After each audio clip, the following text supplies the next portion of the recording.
Today, we're going to discuss 5 tips to building healthy and successful relationships. Welcome back to our channel where we talk about motivational and uplifting ways to be our best selves. So, let's just dive right in. You ready? So, the first tip is good communication. Oh my gosh, I can't believe how many people lack this skill. It's kind of unbelievable to me. And it's all about being open and honest, and it's not just about telling your side of the story or your side of the problem. It's about expressing and listening, preferably listening first and even asking questions so that you can understand where the person's coming from more.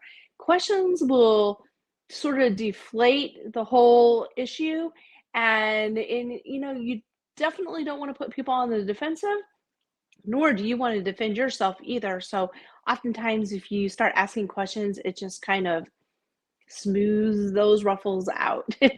So, also, tip number 2, so this kind of goes right into that, is trust and honesty and being vulnerable. So, remember we talked about before about being your authentic self? So, here's where that comes and into play. But being your authentic self in a kind way. So being vulnerable and telling someone, hey, this really hurt my feelings when we went out to dinner and this happened or that happened. And trying not to use I words, because I words, if I said to you, I'm sorry, try not to use you words, because if I were to say to you, you did this and you did that, automatically you're going to take a step back and, get defensive. So trying to use I words like that I feel this, I feel that. How can we resolve this? You can even say something kind like, I really appreciate and respect our relationship. And, you know, I do have to be honest because I did get my feelings hurt the other day. Trying to take that wind out of the sail so that it just everything calms down. That way you can enter in a productive conversation. So again, being vulnerable and honest is vital to a good relationship and building the strong relationships that everyone seems to desire, right? Because I believe, again, that we're on this planet to make friends, be part of a community, and it's just really all plays into self love and self care and confidence. And, it's all part of it. And it's just so important to have a sense of community around you. And that brings us to tip number 3. That's mutual respect. So you want to support your friend, and support each other and have empathy for each other as to what they're going through. So if they're telling you something that they're going through, stop, listen to them, ask questions, and care. Show them that you care by listening to them. Don't just jump into your own story. And I know I'm probably guilty of that sometimes. And I'm really working on that. At least I'm aware of it. And we all have probably done this a time or two. But listening is such an important skill, as well as communicating. But listening is crucial.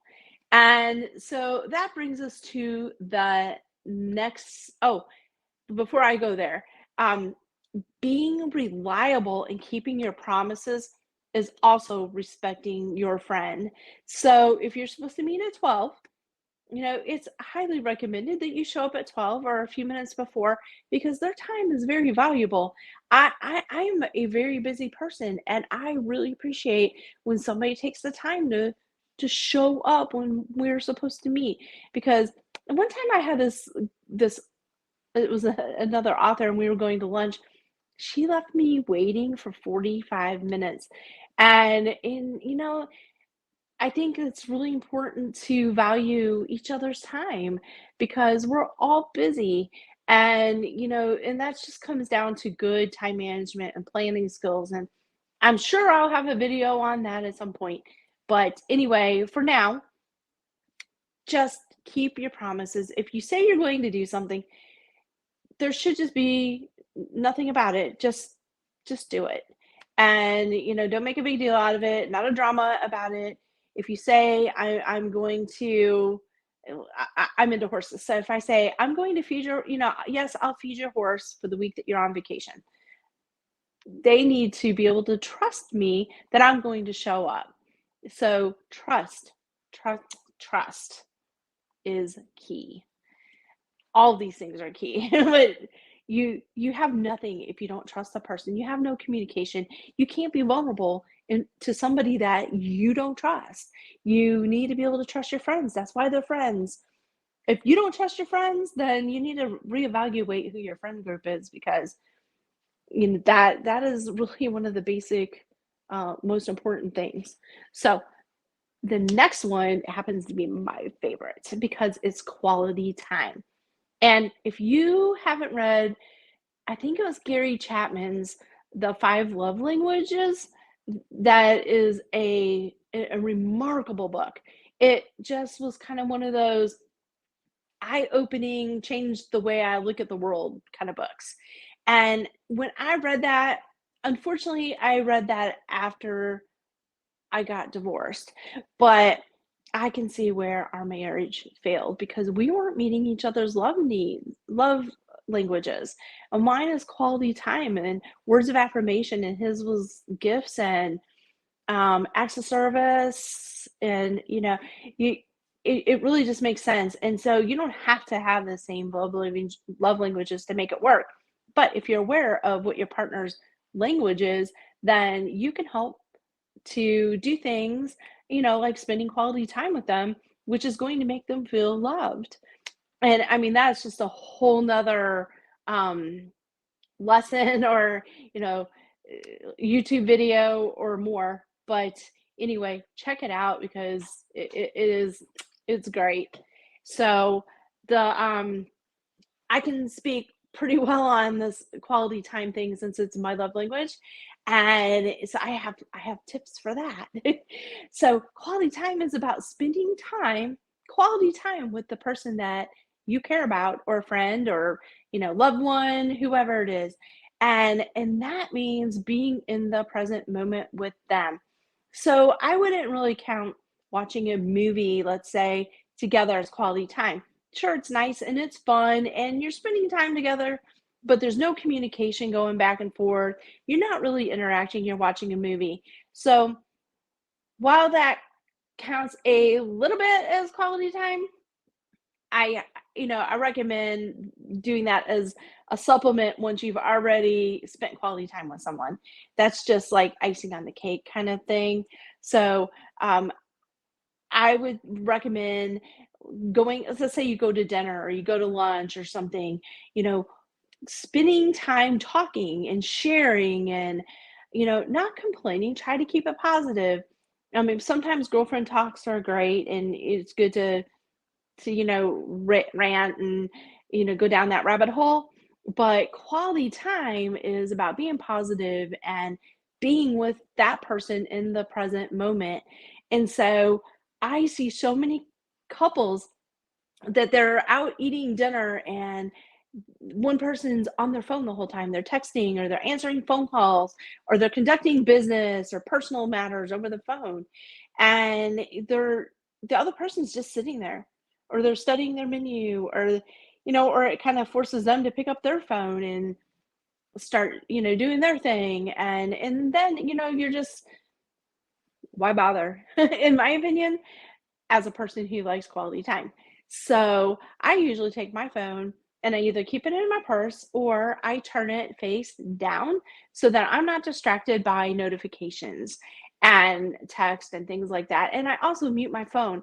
Now, the only exception I have to this rule is if my children call me, I answer because I made a promise to them. If you ever need me, I don't care what time of day or night it is, I will ask no questions if it's 4 a.m. in the morning and you need me to come pick you up.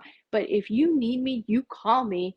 But I also tell them usually, hey, I'm going to dinner tonight with one of my friends. And, only just call me if you need me. You know, that way they're not calling to just chit chat. But if they call, I have my own separate ringtone and I know which child it is by the different ringtones. And I also have them on override. So if my phone is muted, they can get through. And, I just think that that's great. So keep your focus on who you're with, have a two-way conversation, not a one-way, and express, listen. That is a great way to build a strong foundation for a successful and healthy relationship. Now, the next one is conflict resolution. And this one's really important because you're not always going to get along with everybody. And at some point, you're going to have some kind of conflict in your relationships. And how you resolve them is important because I have seen relationships blow up and fail at this particular moment. And then they end up losing a valuable friend. So how you resolve conflict by actively listening, asking questions. Sometimes you have to compromise or agree to disagree, but do that respectfully. Never degrade your friend or your partner and cut them down and make little passive aggressive remarks. And passive aggressiveness is not an effective way to communicate anything or to resolve anything because that usually includes little digs. It's usually a backbone to some kind of jealousy, and it's just not productive. And a lot of times they'll give you the silent treatment. And if somebody is treating you this way, um, you know, I've kind of evaluated the people in my life, and this just doesn't really work for me. So it's okay that as you start to grow and as you start to learn and as you start to become your better self, it's okay if your friend group starts to shift a little bit. So sometimes people that were in this inner circle are now more on the outer circle. And then, like my way outer circle would be more work people and, people that I don't know real well, maybe a friend's friend, acquaintances. But as I start to grow, I want to be around positive, like-minded individuals. And if somebody is just really toxic, at times you need to either move their circles or eventually you may end up finding out that they no longer really are in your circle. And that's okay because they don't always have to be a friend for a lifetime. And that's okay. So let go of the pressure on yourself, like, oh my gosh, I've known this person since childhood and they know everything about me. I know everything about them. And it really stinks. But if they're toxic or passive aggressive and you're just not getting anywhere with them and you're not able to communicate them with them or even trust them, then it might be time to reevaluate that situation or move them out on that circle or cut them out altogether. And I'm not saying that growth is easy because it's not. It can be painful at times, but the journey is still worth it. So, you know, active listening, compromise, and res- come into it with the idea of resolving this, not like I'm gonna just push my agenda or my wish and like make it more of a win-win situation or a decision for resolution, and then you'll usually travel down the right path. And always be kind because you can't take your words back. And I have a family member who is passive aggressive, and this person will say things that are degrading or they'll attack you, and I still remember them. I remember them from years ago. And, while that person's still in my life, I have to set strong boundaries with them. So, be careful what you say because be kind because you can't take those words back. And actions mean everything too. How you're treating somebody. Make sure you're being kind and treating people how you want to be treated. And that's all I have today. And I hope these tips have helped you. And as always, if you find value in this content, please like and subscribe so you can continue getting videos like this. And I always love comments. So please send your comments to me about what's helping you and what you're implementing in your life. And, are these tips helping? How they helped you? And, that just would make my day to be able to read that. So I welcome comments. And until next time, keep building relationships and work on making them thrive. Put yourself into them and invest in them and invest. And it's a two-way street. And just keep on building your relationships.